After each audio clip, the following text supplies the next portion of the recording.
جو قراردادیں موجود ہیں وہ ان قراردادوں پہ کوئی پیش رفت نہیں ہوئی،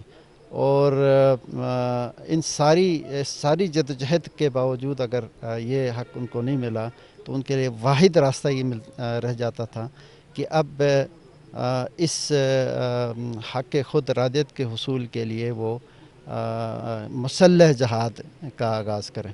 چنانچہ 90s کے اندر یہ جہاد شروع ہوا، اور ایک بڑی تعداد میں عوام کا ایک ریلا جو ہے پاکستان کی طرف، جو ان کے امیدوں کا آخری مرکز جو ہے پاکستان ہے، تو انہوں نے پاکستان کی طرف ہجرت کیا۔ بڑے پیمانے پر یہاں نوجوان آئے، انہوں نے جہاد میں حصہ لیا۔ یقیناً پاکستان نے اس وقت کی پالیسی کے مطابق جو ہے کشمیریوں کے اس حق کو روکا نہیں، بلکہ ان کی سفارتی اور ان کو فیسیلیٹیٹ کرنے کی کوشش کی جو لوٹے پٹے لوگ یہاں آئے۔ تو اس لحاظ سے یہ جدوجہد جو ہے ایک ہم پہلو ایک جدوجہد ہے۔ ہر طریقہ کو استعمال، جمہوری طریقہ کا استعمال کے بعد انہوں نے جہاد کا راستہ اختیار کیا، اور جہاد کا راستہ بلا آخر جو ہے پرویز مشرف کے دور میں ہم دیکھتے ہیں کہ وہ جا کر اینڈ کیا پاکستان نے، اور یہ کہا جی کہ ریاست کے ذریعے سے اگر جہاد ہو یا جنگ کا اعلان ہو تو ریاست کرے گی، تو انڈیویجول کو یہ اجازت نہیں دی جاتی۔ بہرحال یہ تاریخ کا حصہ ہے۔ تو اس کے بعد مجاہدین نے اپنے ہتھیار ڈھالے تو نہیں، لیکن وادی کے اندر سے جو انڈیجنس جو جدوجہد تھی وہ جاری ہے، وہ آج بھی جاری ہے، اور ہم دیکھتے ہیں کہ بارڈرز کلوز ہوئے، فینسنگ ہو گئی، یہ ساری چیزیں دونوں ملکوں کے ظاہر انڈرسٹینڈنگ سے ہوئی ہیں، اور وہاں پر جو مجاہدین اندر اپنے اس حق کو حاصل کرنے کے لیے جو جدوجہد کر رہے ہیں وہ جاری یہ ساری ہے۔ انہوں نے یعنی احتجاج کے ذریعے سے یعنی اتنے لاک ڈاؤن ہونے کے باوجود اور اس طرح کے اٹراسٹیز ہونے کے باوجود، قتل و عام ہونے کے باوجود، 9 لاکھ سے زیادہ کی افواج کے ذریعے سے اس جبر کے ایک نظام کے ہونے کے باوجود اپنی اس جدوجہد کو انہوں نے جاری ساری رکھا ہوا ہے۔ اچھا سر، آپ یہ بھی بتائیے گا کہ اس وقت مقبوضہ کشمیر کے اندر جتنے بھی مختلف سٹیک ہولڈرز ہیں ان کی زبان بندی ہوئی ہے، وہاں کا صحافی ہو، وہاں کا سیاستدان ہو، وہاں کا دانشور ہو، لوگ اپنے دل کی بات زبان تک نہیں لا سکتے ہیں، اور اس وقت جو اقوام متحدہ ہے اور اس حوالے سے جو انسانی حقوق سے ریلیٹڈ جو تنظیمیں ہیں وہ بھی پتہ نہیں ان کو کیا ہو گیا ہے، وہ کشمیر کے حوالے سے وہ بھی کچھ اپنا جو ان کا جو ایجنڈا ہے، جو ان کے اغراض و مقاصد ہیں، اس پر وہ پورے اترتے ہوئے نظر نہیں آ رہے ہیں۔ تو یہ دوغلا پنی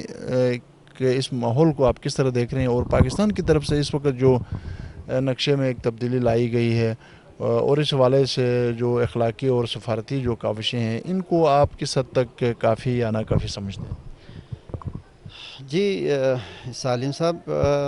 آپ جانتے ہیں کہ یہ جو حالیہ جو جدوجہد ہے اور ایک بڑے پیمانے پر مقبوضہ کشمیر میں ایک انسانی جیل میں تبدیل کر دیا گیا آبادی کو، اور 5 اگست کے بعد گزشتہ یہ 1 سال ہو گیا وہ لاک ڈاؤن کی کیفیت میں رہے لوگ، وہاں کی عوام، مظلوم لوگ۔ تو جب یہ لاک ڈاؤن ہم سنتے تھے اور یہاں ہم اپنے لوگوں کو کہتے تھے کہ یہ لاک ڈاؤن کے اندر کتنی سختیاں ہوتی ہیں اور کھانے پینے کی چیزوں سے محروم ہوتے ہیں، بچے اور جو بیمار ہیں وہ دوائیوں سے محروم ہوتے ہیں، اور گھروں سے نکلنے پہ پابندی ہوتی ہے، تو یہ ایک سخت قسم کا جو ہے لاک ڈاؤن یہ ہر دن بڑھتا چلا گیا، اور یعنی پوری دنیا کے سامنے یہ چیزیں چلتی رہیں۔ تو یہ انسانی حقوق کی پامالی تو ہر لحاظ سے ہے،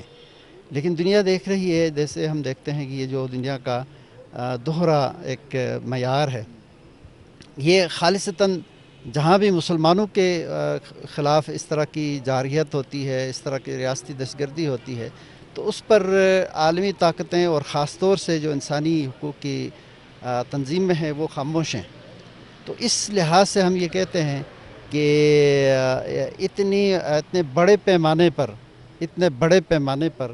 انسانی حقوق کی پامالی کو یہ لوگ یعنی دیکھ رہے ہیں، پوری دنیا دیکھ رہی ہے، لیکن بہت کم تنظیمیں ایسی ہیں. یہ ایسا بھی نہیں ہے کہ بالکل اس کو نوٹس بھی نہیں لیا گیا، ایسی بات بھی نہیں ہے، بلکہ سچ یہی ہے کہ بعض بہت ہی غیر جانبدار تنظیموں نے اس کو واقعی رپورٹ کیا ہے، اور اس کے نتیجے میں کچھ پچھلے اس ایک سال کے اندر عالمی اداروں کے اندر کشمیریوں کے حقوق کے حوالے سے بات تو چلی ہے. اور یہ پچھلا ایک سال جو گزرا ہے، یہ جو لاک ڈاؤن کی جو کیفیت ہوئی ہے، اور 5 اگست کو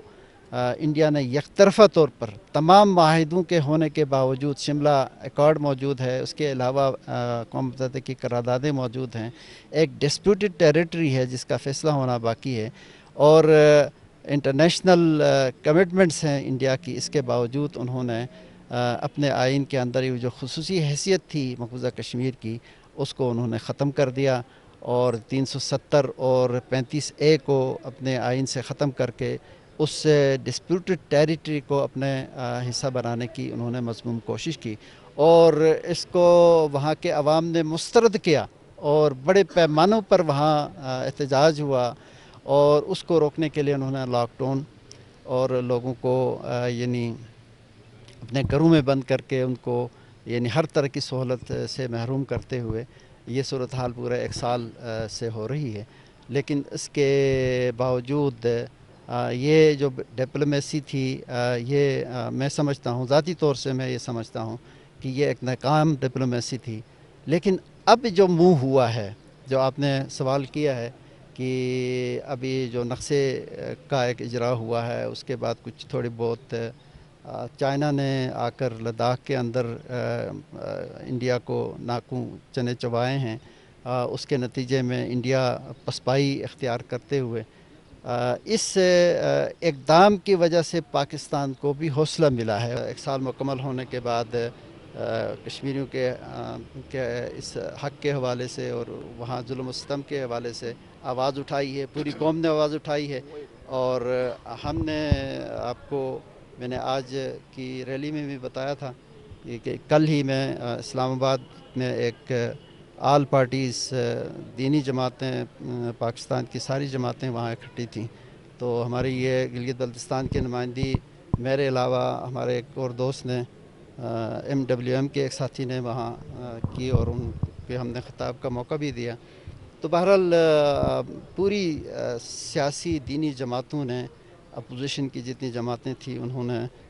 بالکل ببانگ دہل یہ کہا ہے کہ اب پاکستان کو ڈپلومیٹک اس سے اٹھ کر ایک عملی اقدام اٹھانا چاہیے، اور خاص طور سے پاکستان کی عوام اس بات کے لیے تیار ہے کہ کشمیر کی آزادی کے لیے جہاد کے علاوہ اور کوئی آپشن نہیں رہا ہے. کشمیر میں نہ صرف زبان بندی کی جا رہی ہے، بلکہ لوگوں کے حقوق غصب کیے جا رہے ہیں، لوگوں کا قتل عام کیا جا رہا ہے، خواتین کے عزتیں پامال کی جا رہی ہیں، بچوں کا قتل کیا جا رہا ہے، نوجوانوں کو معذور بنایا جا رہا ہے، ان کا جینا جو ہے وہ حرام کیا جا رہا ہے. تو میرے خیال میں کشمیر نے ترانوں سے اور نعروں سے یا 2 منٹ اور 3 منٹ کی خاموشی اختیار کرنے سے کشمیر نے آزاد نہیں ہونا، بلکہ اس کے لیے عملی جد و جہد کرنی پڑے گی. پاکستان کو بھی اور عالمی طاقتوں کو بھی اور عالمی میڈیا کو بھی اس حوالے سے کردار ادا کرنا چاہیے کہ وہ ایک ایسا راستہ اپنائیں اور ایسی ایک حکمت عملی اپنائیں، جارحانہ انداز اپنائیں جس طرح بھارت جارحانہ انداز اپنا رہا ہے. حالانکہ پاکستان اگر جارحانہ اگر اقدام اٹھانا چاہے، انداز اپنانا چاہے، تو ایٹمی پاور ہے پاکستان، کوئی چھوٹا ملک نہیں ہے، کوئی کمزور ملک نہیں ہے. اللہ رب العزت نے اس ملک کو بہت زیادہ طاقت دی ہے، شہرت دی ہے اور ہمت دی ہے، اور سب سے بڑی جو طاقت ہمارے پاس ہے، اللہ کی دی ہوئی جو طاقت ہے، دولت ہے، وہ کلمہ طیبہ لا الہ الا اللہ محمد الرسول اللہ کی طاقت ہے، جس کے بل بوتے پر ہم دنیا کے کسی بھی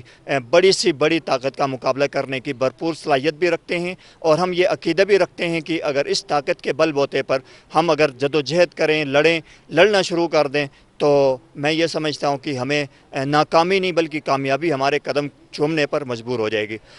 جہاں تک آپ دیکھ رہے ہیں کہ گزشتہ 1 سال سے کشمیر کے عوام کو جس طرح بند کیا ہوا ہے، اپنے گھروں تک محدود کیا ہوا ہے، آپ اندازہ لگائیں یہ کورونا وائرس کے دوران ہمارے گلگت بلتستان میں، ملک میں، بلکہ پوری دنیا میں ہمیں کوارنٹائن رہنے کو کہا گیا۔ ہمیں اپنے پیاروں سے کچھ دن کے لیے، زیادہ سے زیادہ 4 دن، زیادہ سے زیادہ 7 دن کے لیے ہمیں تھوڑا سا ان سے دور رہنے کا کہا گیا، اور سماجی جو فاصلہ ہے وہ اختیار کرنے کو کہا گیا۔ آپ سوچیں کہ اس وقت ہماری صورتحال کیا تھی۔ ہمیں جارحانہ حکمت عملی اپنانی ہوگی، اور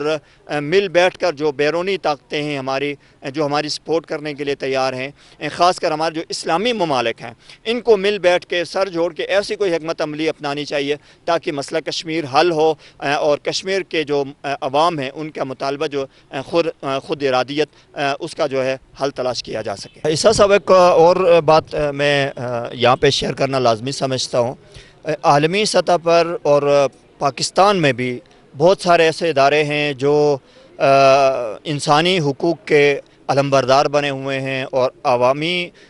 حقوق اور انسانی حقوق کی تنظیمیں ہیں، اور حقوق کے تحفظ کے دعوے کرتے ہوئے وہ تھکتے نہیں ہیں۔ اور اسی طرح خواتین کے حقوق کے متعلق باتیں کی جا رہی ہیں، خواتین کی آزادی کی باتیں کی جا رہی ہیں، فورمز ہیں، باقاعدہ تنظیمیں ہیں، ادارے ہیں، باقاعدہ ان کے لیے فنڈنگ ہوتی ہے، بجٹ ان کے لیے مختص ہوتا ہے، لیکن اس طرح کی کوئی ایکٹیویٹی، اس طرح کا کوئی جذبہ، آزادی،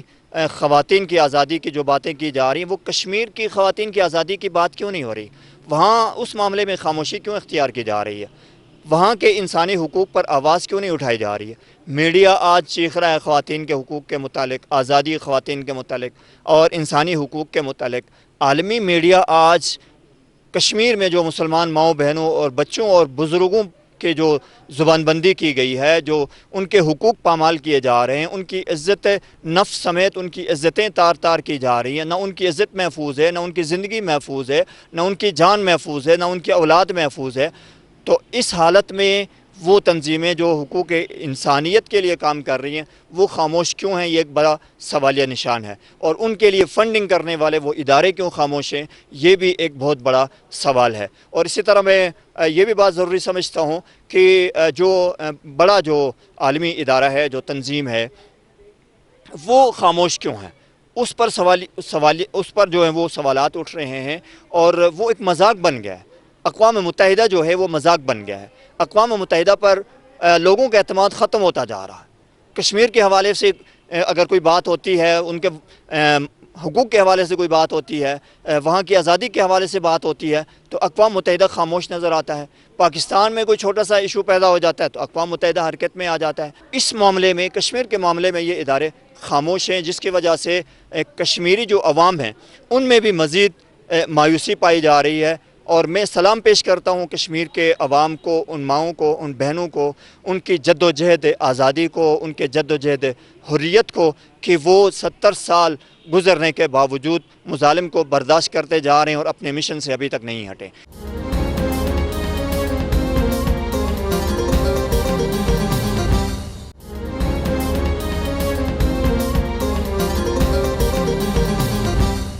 جی ناظرین، یقیناً مقبوضہ کشمیر کے اندر آزادی کی جو شمع ہے وہ روشن ہے، اور اسی روشنی سے یقیناً مقبوضہ کشمیر کے عوام بالآخر جو ہے وہ اپنی آزادی کو یقینی بنائیں گے۔ اور اب وقت آ گیا ہے کہ پاکستان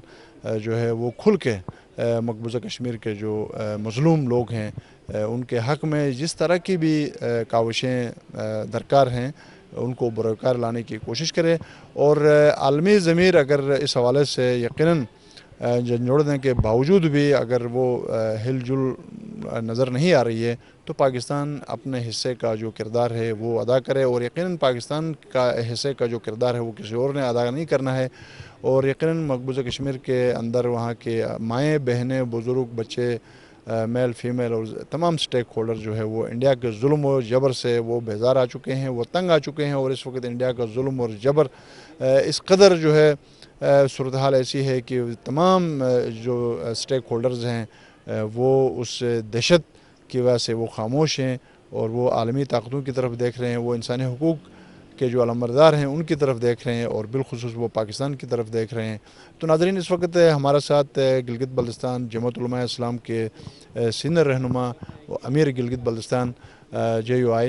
مولانا عطا اللہ شہاب تو اس وقت ہمارے ساتھ موجود ہیں۔ تو مولانا صاحب، میں آپ سے پوچھنے کی کوشش کروں گا کہ اس وقت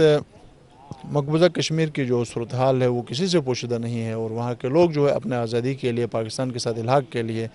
وہ اپنے طور پر کاوشیں جو ڈے 1 سے شروع کی تھی وہ ابھی بھی جاری ہیں، اور اس وقت پاکستان کے اندر ہم دیکھ رہے ہیں کہ داخلی اور خارجی طور پر کچھ تبدیلیاں ہم دیکھنے کو ہمیں نظر آ رہی ہیں۔ تو آپ سمجھتے ہیں کہ یہ تبدیلیاں جو نقشوں کے حوالے سے یا اور حوالے سے، تو یہ تبدیلی یہ کافی ہے، یا آپ سمجھتے ہیں کہ کوئی بہت بڑے جہاد یا کوئی جنگ کے بغیر جو ہے کشمیر آزاد نہیں ہوگا؟ تو اس تمام تر صورتحال کو آپ کس نظر سے دیکھیں گے؟ ہندوستان کی حکومت نے جو کشمیر کی خصوصی شناخت جو تھی اس کو ختم کیے ہوئے پورا 1 سال کا عرصہ گزر گیا۔ ٹیلی فونک رابطہ ان کا دنیا سے منقطع، موبائل کے ذریعے رابطے ختم، نیٹ کے ذریعے وہ رابطے منقطع، یہاں تک کہ زمینی اور فضائی جتنے بھی ممکنہ راستے تھے اپنی بات کو، اپنی آواز کو، اپنے دل کی ارمان کو دنیا تک پہنچانے کے لیے وہ سارے راستے انہوں نے بند کر دیے۔ نہ صرف بند کر دیے بلکہ اس جنت نظیر وادی کو جہنم زار بنا دیا، اس کو پورے وادی کو انہوں نے یعنی لاک ڈاؤن کر کے اس کو قید خانہ بنا دیا،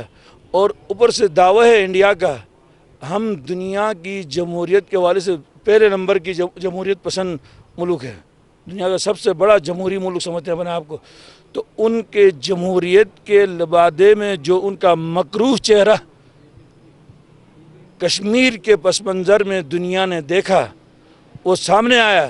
کہ ان کے یعنی مسکراہٹ کے پیچھے ان کے بغل میں چھریاں کس قدر تیز کر رکھی انہوں نے۔ اس حوالے سے یقیناً ایک بات تکلیف دہ بات تو یہ ہے، اور خوش آئین بات اس میں یہ ہے، حریت اور آزادی کے لیے جو تحریکیں دنیا میں اٹھی ہیں، ماضی میں اٹھتی رہی ہیں یا مستقبل میں کہیں بھی اٹھیں گی، وہ قربانیاں مانگتی ہیں، جانوں کی قربانیاں مانگتی ہیں اور پاکیزہ خون کی قربانیاں مانگتی ہیں۔ کشمیر کے نہتے اور مجبور اور مقہور مسلمانوں نے، وہاں کی ماؤں بہنوں نے، وہاں کے بچوں اور بزرگوں نے جس طریقے سے اپنے یعنی مبارک اور پاکیزہ لہو کی قربانیاں دیتے ہوئے کشمیر کی حریت کی اس تحریک کے اندر جان ڈالی ہے، اور انشاءاللہ بحیثیت مسلمان اللہ تعالیٰ کی ذات پر توکل اور یقین رکھتے ہوئے ہم یہ کہتے ہیں کہ کوئی نہ کوئی دن آئے گا کہ ظلم کی یہ اندھیری رات چھٹ جائے گی اور آزادی کا صبح طلوع ہو کے رہے گا انشاءاللہ۔ اور چونکہ ہندوستان کے اندر جو ظلم و ستم انہوں نے روا رکھا ہوا ہے، یقینی طور پر اس کے آواز کو دنیا سے محروم کرنے کے لیے ان کا آواز دبایا ہوا ہے۔ یہ آواز کب تک دبتی رہے گی یہ تو ہم اور آپ نے دیکھنا ہے۔ اس حوالے سے اقوام متحدہ کی وہ ساری تنظیمیں، ان اقوام متحدہ کے علاوہ بھی انسانی حقوق کی تنظیمیں جو انسانی حقوق کی آواز پر چیختی ہیں، چلاتی ہیں، دنیا بھر کے مظلوموں کی آواز اور ان کی درد، ان کے ظلم و ستم کو اپنی آواز بنا کر دنیا کے سامنے رکھتے، آج وہ آوازیں بھی ماند پڑ گئی ہیں، سست پڑ گئی ہیں، کمزور ہو گئی ہیں، اور اگر کہیں آوازیں اٹھی بھی ہیں تو اس کو نریندر مودی سرکار نے پاؤں کی نوک پر نہیں رکھا۔ یہ بھی ایک تشویش کی بات ہے۔ اور تیسرے نمبر پر جو OIC ہے، ان کی بھی کمزوری، ان کی بھی سستی، وہ بھی یعنی انتہائی تشویش کی بات ہے اس پہ بھی۔ اور سب سے بڑی بات یہ ہے کہ اس حوالے سے